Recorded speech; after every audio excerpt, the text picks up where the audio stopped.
नमस्कार दोस्तों, बात करते हैं वोडाफोन आइडिया लिमिटेड की। 13.39 का स्टॉक हो चुका है और 12% की बड़ी गिरावट आज के दिन में देखने को मिली है और बड़ा वॉल्यूम भी यहां पर आया है। 2 बिलियन का वॉल्यूम आज के दिन में ट्रेड हुआ और बुरी तरह से स्टॉक सुबह से ही प्रेशर में देखने को मिला। मार्केट में भी हालांकि बुरी तरह से गिरावट रही, बट वोडाफोन आइडिया में गिरावट के पीछे गोल्डमैन सैक्स की रिपोर्ट रही है। यहाँ पे बात करेंगे क्या है पूरी रिपोर्ट।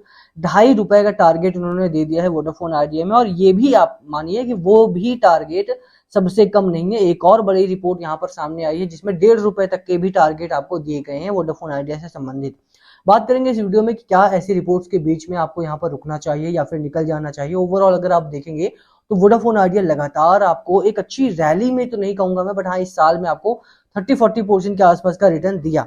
और उसके बाद जब से सुप्रीम कोर्ट में केस गया है तब से वोडाफोन आइडिया में लगातार ये बात हो रही थी कि स्टॉक आने वाले दिनों में एक बड़ा टारगेट आपको दे सकता है, क्योंकि फैसला इनके पक्ष में काफी हद तक आ सकता है। उसके बावजूद भी अब ये रिपोर्ट का आना बहुत ही नेगेटिव साइड में वोडाफोन आइडिया को इम्पैक्ट कर रहा है। उसके ऊपर से मार्केट का फॉल होना, मार्केट में एक गिरावट का आना भी थोड़ा सा सपोर्ट कर रहा है इस नेगेटिव रैली को। कहां पर जाकर के गिरावट रुकेगी, क्या यहाँ पर अभी एवरेज करने का टाइम है, खरीदारी करने का टाइम है, या फिर निकलने का समय आ चुका है, क्योंकि बाजार भी सपोर्ट नहीं कर रहा है। ऐसे में क्या करना चाहिए आपको, बात करेंगे इस बारे में। चलिए स्टार्ट करते हैं इस वीडियो को।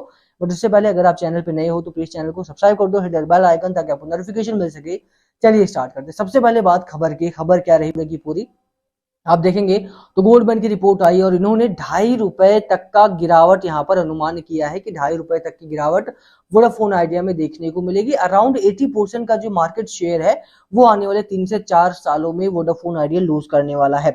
एक चीज आपको यहाँ पर देखना पड़ेगा, गोल्डमैन की ये पहली रिपोर्ट नहीं है जो वोडाफोन आइडिया को लेकर के आई है। इससे पहले भी कई रिपोर्ट्स आ चुकी हैं और साथ में ही वोडाफोन आइडिया पर लगभग 28 एनालिस्ट की रिपोर्ट आती है और उनमें से लगभग 13 लोग यहाँ पर सेल कॉल दे रहे हैं। अभी के लिए अगर आप बोलेंगे तो the recent price target implies a potential down side of 80%, 80% के आसपास का डाउन साइड यहाँ पर है। ओवरऑल अगर आप बात करें 14% की गिरावट मॉर्निंग में थी, 12% की गिरावट के बाद बंद हुआ स्टॉक आपका। कल के दिन लेवल्स अच्छे थे, उसके बावजूद भी आज का जो बाजार रहा वो बहुत ही अनएक्सपेक्टेड रहा है। यही कारण है कि बाजार में हलचल मचा पड़ा है बुरी तरह से कि करना क्या है यहाँ पे अभी के लिए। एक पहली बात ये ध्यान रखिए कि गोल्डमैन की रिपोर्ट पहली नहीं है और आखिरी भी नहीं है। ड्यूश बैंक की रिपोर्ट यहाँ पर है। इन्होंने टारगेट 1.5 रुपीज का दिया है, यानी कि ₹13 से ऑलमोस्ट 90% की गिरावट ये मान रहे हैं कि 1.5 रुपीज पर आकर के आपका रुकेगा स्टॉक आपका। ओवरऑल अगर आप देखेंगे ना तो स्टॉक में बड़ी प्रोजेक्शंस की जा रही हैं। एक चीज आपको मानना पड़ेगा, पहली चीज गोल्डमैन ने वोडाफोन आइडिया के ऊपर ही रिपोर्ट नहीं निकाली है। इस समय पर अगर आप बात करें कई इंटरनेशनल ब्रोकरेज हाउसेज जो हैं वो इंडियन कंपनीज पर इस तरह की रिपोर्ट निकाल रहे हैं। भेल अगर आप जानते हैं, भेल एक कंपनी है जो 300 के करीब में ट्रेड कर रही थी एक समय पे, अभी 250 के करीब में ट्रेड कर रही है, आई एम नॉट श्योर। उन्होंने उसका जो टारगेट दिया है दैट इज अराउंड 74 रुपीज के आसपास का। ₹250 की कंपनी का टारगेट ₹74 का कर दिया है।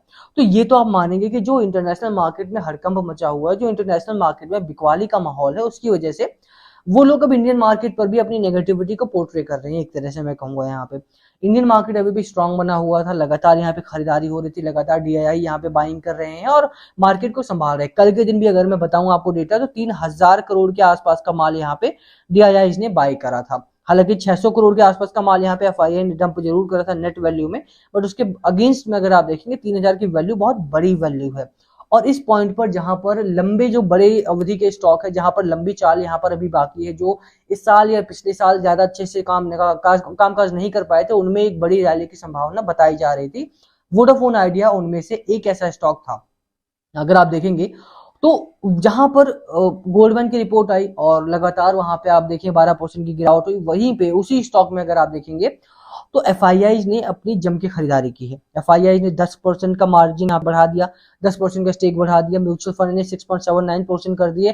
34% अराउंड इंस्टीट्यूशनल इन्वेस्टमेंट का शेयर होल्डिंग था, जो कि बढ़ करके 43 के करीब पहुंच गया। तो ओवरऑल अगर आप देखेंगे तो रिपोर्ट्स तो नेगेटिव आई, उसके अगेंस्ट में क्या हुआ?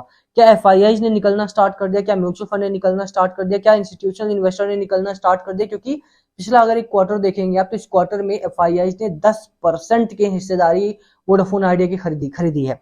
म्यूचुअल फंड ने ऑलमोस्ट 5% की हिस्सेदारी यहाँ पे खरीदी है। ऑलमोस्ट इंस्टीट्यूशनल इन्वेस्टर देखेंगे तो 43% कर दिया है, यानी कि 10% की खरीदारी यहाँ पर भी हुई है। तो क्या आपको लगता है कि ऐसे में ये लोग भी निकलना स्टार्ट करेंगे? नहीं, ये लोग नहीं निकलेंगे। लंबे समय के लिए किसी ने निवेश किया है, लॉन्ग टर्म का मतलब किसी को पता है सही में, तो वो एक दिन की वोलेटिलिटी से घबराता नहीं है। In no case Vodafone Idea is going to get to that level कि 2.5 रुपीज के वहां पर चला जाएगा, ऐसा नहीं होने वाला है कभी भी।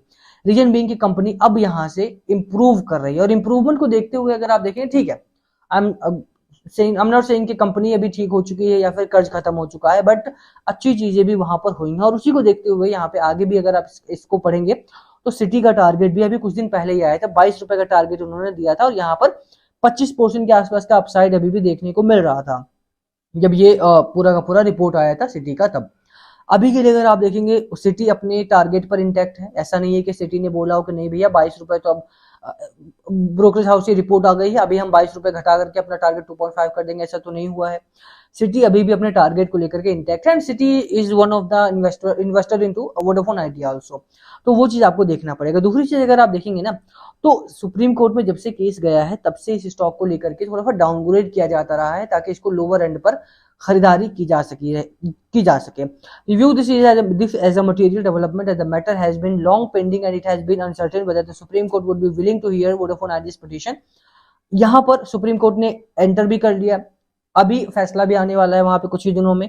तो करंटली वोडाफोन आइडिया के पास 17,000 करोड़ का एजीआर ड्यूज है, जो कि 50% हो जाएगा, कर ज्यादा हो जाएगा उनका। ऊपर से अगर आप देखेंगे तो ओवरऑल इनके जो पेनल्टी लगती है उसके ऊपर भी काफी ज्यादा काम होगा, पेनल्टी भी आधी की जाएगी यहाँ पे। तो अच्छी सिचुएशंस भी वोडाफोन आइडिया में है, ऐसा नहीं है कि बाजार में सब कुछ खराब हुआ है वोडाफोन आइडिया को लेकर के। हाँ, आज 12% की गिरावट यहाँ पर जरूर देखने को मिली, जो कि बड़ी गिरावट है, और हो सकता है कि आने वाले दिनों में भी थोड़ा बहुत गिरावट हो, बट ब्रोकरेज हाउस की रिपोर्ट के बाद इतनी गिरावट बहुत है, मार्केट ने इसको डाइजेस्ट कर लिया है। इसके बाद कम से कम गोल्डमैन की रिपोर्ट का उतना असर बाजार में देखने को नहीं मिलेगा। आज भी अगर होता तो 20% के आसपास ये गिरावट हो सकती थी, but 14% in the morning, and then वहां से थोड़ी बहुत खरीदारी का माहौल देखने को मिला, जो कि 12% 11% के आसपास आकर के स्टॉक आपका गिरावट में नेगेटिव में सेटल हुआ। दैट आई वुड से कि हाँ ठीक है, 12% की नेगेटिविटी पे सेटल हुआ है, बट उसके बावजूद भी अगर आप देखेंगे तो बहुत सारी चीजें स्टॉक में पॉजिटिव भी हो रही हैं, तो उसके ऊपर भी आपको फोकस करना है। आई एम नॉट सेइंग कि आपको यहाँ पे खरीदारी करनी, होल्ड करना है या बाय करना है। आई एम जस्ट सेइंग कि स्टॉक में अभी भी बहुत कुछ है जिसको आप पॉजिटिवली देख सकते हो। कंपनी में इंप्रूवमेंट है, सुप्रीम कोर्ट में जो केस चल रहा है उसमें भी पॉजिटिव फेवरेबल डिसीजन आने की उम्मीद की जा रही है। साथ में ही अगर आप देखेंगे, ठीक है, ब्रोकरेज हाउसेस ने यहाँ पे नेगेटिव बताया, बट फिर एफआईआई ने 10% अपना स्टेक बढ़ा दिया, म्यूचुअल फंड ने अपना स्टेक बढ़ा दिया, इंस्टीट्यूशनल इन्वेस्टर्स ने भी अपना स्टेक यहाँ पे बढ़ा दिया। इसके पीछे का लॉजिक क्या है? क्या इन लोगों के पास वो मशीनरी नहीं थी कि ये एनालाइज नहीं कर पा रहे थे स्टॉक को कि भैया ये 2.5 रुपए तक हो जाएगा? गोल्डमैन आया और उसने बोला कि 2.5 रुपए तक हो जाएगा तो सभी बिकवाली करना स्टार्ट कर देंगे? ऐसा नहीं होने वाला है। बहुत ज्यादा पैनिक स्टेट में आने की जरूरत नहीं है। मुझे लगता है कि अभी भी स्टॉक को कम से कम उस एक रिपोर्ट के बेसिस पे तो कम से कम आपको जज नहीं करना है। बाकी देखिए, होल्ड करना है होल्ड कीजिए, बेचना है बेचिए। आई वुड नॉट से कि क्या करना है क्या नहीं, बट हाँ, स्टॉक में अभी भी अगर आप देखेंगे तो वैल्यू है, अभी भी स्टॉक में आने वाले दिनों में एक अच्छा खासा स्टॉक कंपनी बन सकती है।